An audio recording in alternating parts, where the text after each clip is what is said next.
Oi, gente, bem também? Semana passada, o Brasil sofreu uma grande perda no meio artístico sertanejo, com a morte trágica da cantora Marília Mendonça, uma morte prematura num trágico acidente de avião que tirou a sua vida e de mais 4 pessoas, entre assessores, tio e piloto e copiloto. As nossas condolências a todos os familiares. Mas eu estou falando desse fato triste para ressaltar até que ponto a mídia lixo chega para ter o sensacionalismo. Nós vamos falar sobre isso. E vamos falar também de que o ministro Xandão revogou a prisão do deputado Daniel Silveira. Mas calma aí, não comemora ainda não. Vamos entender que liberdade é essa. E o presidente Bolsonaro, após 2 anos sem partido, se filiou ao PL. O que você acha disso tudo? Deixa aí no nosso comentário. Será que só eu tenho a sensação que com a proximidade das festas de final de ano e o carnaval principalmente, agora vale tudo, tá tudo liberado? Mas qual será o preço que nós vamos pagar essa vez pela irresponsabilidade desses políticos? E a corrida eleitoral já começou, a guerra eleitoral, como diz o ministro Barroso, né? E temos mais um nome que saiu da Lava Jato para concorrer às eleições de 2022. Agora é Dalton Delanon, que deixou o Ministério Público Federal. Gostou da pauta? Já está inscrito no nosso canal? Não? Então se inscreve no canal, curta, compartilha com os amigos, aciona o sininho, deixa o seu comentário. Feito? Bora lá pro papo? Bora lá!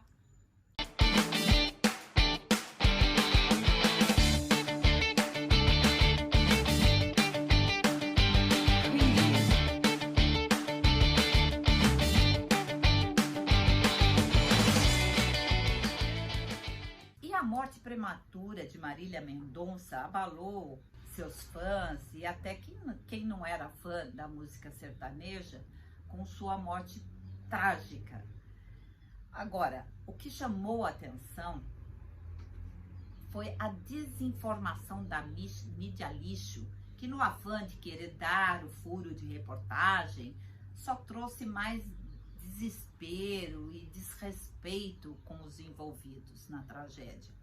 O baixo nível do jornalismo chegou ao extremo do aceitável. Um deles foi o comentário insano sobre a cantora, que foi escrito naquele jornaleco, a Folha de São Paulo, que nós não pode nem ser chamado de jornal, uma vergonha. Fizeram sensacionalismo para ter audiência. A Globo News e outras emissoras tiveram a capacidade de mostrar o corpo ao vivo da cantora. Não há mais limites para essa imprensa nojenta. Tudo isso muito triste. A partida tão precoce de uma grande cantora, eu lamento. Que Deus conforte famílias e amigos, mas a imprensa é lamentável. Mas bora apimentar o papo? O ministro Xandão Tirano de Moraes revogou a prisão do deputado Daniel Silveira.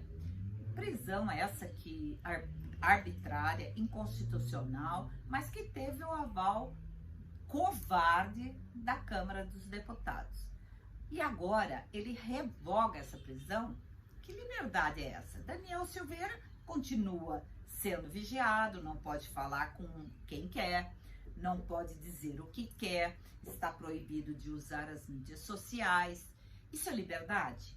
Até o maior ladrão da história do Brasil, político, Lula, que foi preso, condenado, teve as suas redes sociais liberadas, deu até entrevista na cadeia. E Daniel Silveira não pode ter as suas mídias sociais?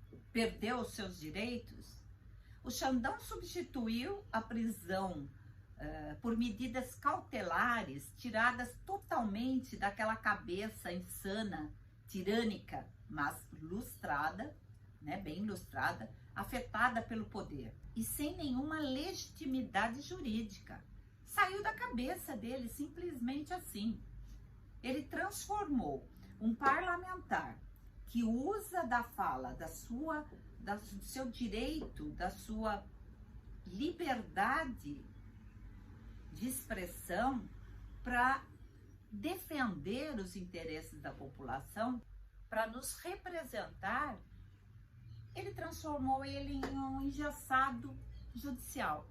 E ninguém faz nada para impedir tamanho absurdo. Mas o que chama atenção é a coincidência da soltura de Daniel Silveira com a solicitação de informações sobre o caso, né, da prisão pela Corte Internacional Interamericana. Tem caroço nesse angu, né, gente? Ah, tem. E o Zé Trovão? E o Roberto Jefferson? Vai soltar eles não, já não? E com o fim da CPI do circo e a proximidade das festas de final de ano, e principalmente do carnaval, parece que agora o vírus pegou sua malinha e tirou férias, né? É como se o vírus não existisse mais.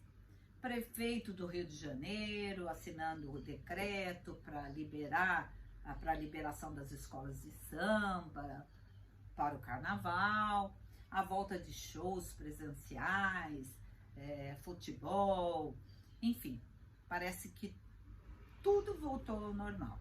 Tá certo que o Brasil é um dos países que mais vacinou, mas ainda nós não temos a comprovação da eficácia dessas vacinas, né? Até agora, ninguém comprovou que as vacinas realmente são eficazes, né? Mas o Brasil é um dos países que mais vacinou. Mas nós não podemos relaxar. E carnaval, festas, subentende-se aglomeração. Aglomeração principalmente de jovens que não têm essa responsabilidade de uso de máscara e de distanciamento social.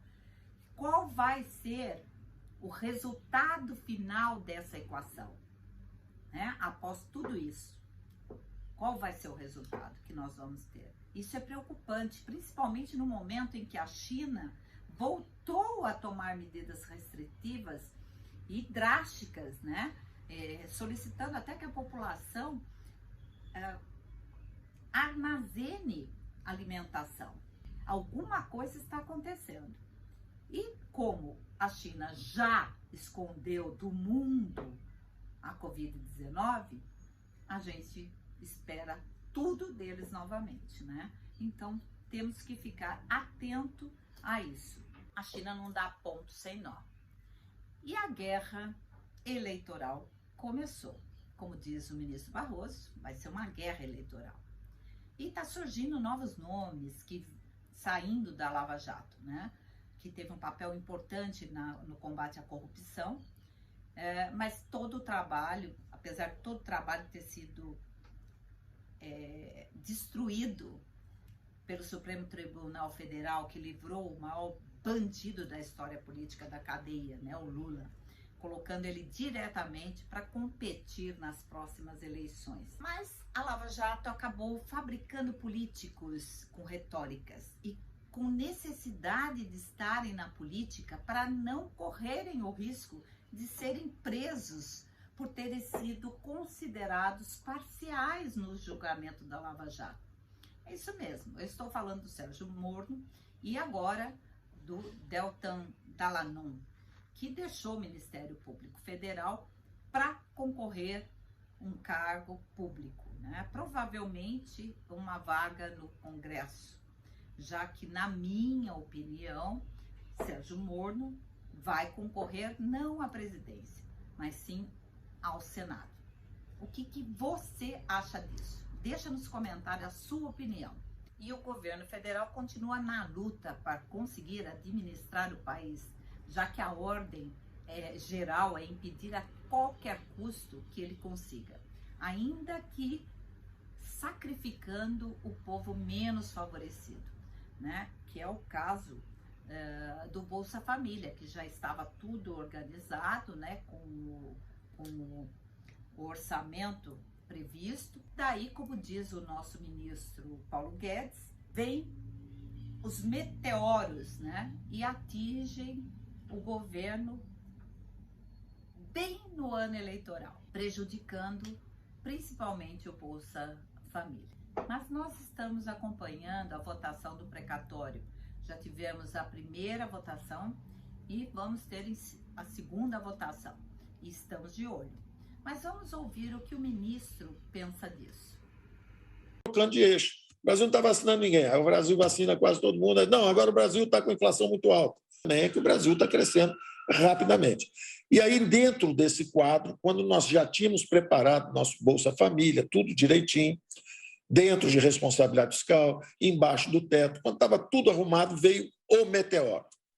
Por que eu chamei de meteoro? Porque veio do exterior, veio de outra parte do universo. Essas causas, boa parte do excesso, as causas vieram, no ano passado, foram em torno de 40 bilhões, esse ano nós programamos 50 e poucos, e de repente vieram 90 bilhões, 40 bilhões acima do previsto. Aí, quando você vai ver, são meteoros emitidos em 2002. Eles sobrevoaram 2 governos do Fernando Henrique, sobrevoaram 2 governos do Lula, sobrevoaram 1 governo e meio da Dilma, sobrevoaram meio governo do Temer, sobrevoaram 3 anos do nosso governo e, de repente, eles caem num ano eleitoral. Para 2 ou 3 estados, que são também oposicionistas, é evidente que eu não vou achar que isso é a politização. Ou seja, o meteoro, algo que vem de fora, vem do judiciário, vem do poder judiciário, que, em princípio, não tem nada de errado, não tem nada de mérito, não tem nenhuma crítica, mas vem do poder judiciário. Se vier alguma coisa do poder judiciário, tem que estar submetido também ao teto. Ora, o teto foi criado para não deixar o governo exorbitar. O executivo não pode gastar demais. Aí eu recebo uma ordem de fora dizendo assim, gaste demais. Tem algo errado nisso, tem que ser consertado isso. Então eu pedi ajuda ao Supremo, fui ao presidente do Supremo, ministro Fux, fui também a quem já enfrentou o meteoro antes e parcelou, sugeriu o parcelamento, foi o ministro Gilmar Mendes. Pedi contato também com o ministro Dias Toffoli, estou pedindo contato para pedir ajuda, para dizer, olha, quando caiu esse meteoro nos estados e municípios, os senhores parcelaram.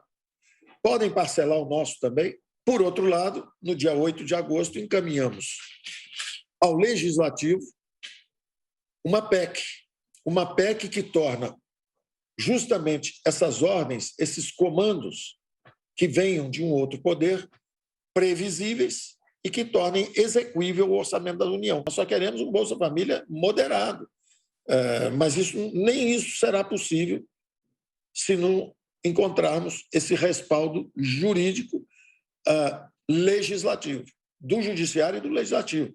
Por isso que nós propusemos na nossa PEC que todos os precatórios abaixo de 60 mil sejam pagos imediatamente, porque aí são os pequenos brasileiros, a justiça sendo feita para os pequenos brasileiros. Vão receber imediatamente o dinheiro deles. Imediatamente. Temos que pagar todos os brasileirinhos que ganharam a causa. Então, nós estamos pedindo ajuda, falando, olha, vamos criar uma atmosfera em volta do planeta para proteger a vida, de forma que, quando um meteoro vier, ele bate na atmosfera e vira uma chuva de meteoritos, pega os pequenininhos, paga todos, e pega os grandes que podem extinguir a vida, ou seja, inviabilizar um Bolsa Família. Esse, por exemplo, a gente vai parcelar. Essa foi a nossa proposta. Estamos de olho. Por hoje é só. Um beijo no coração de todos. Fui.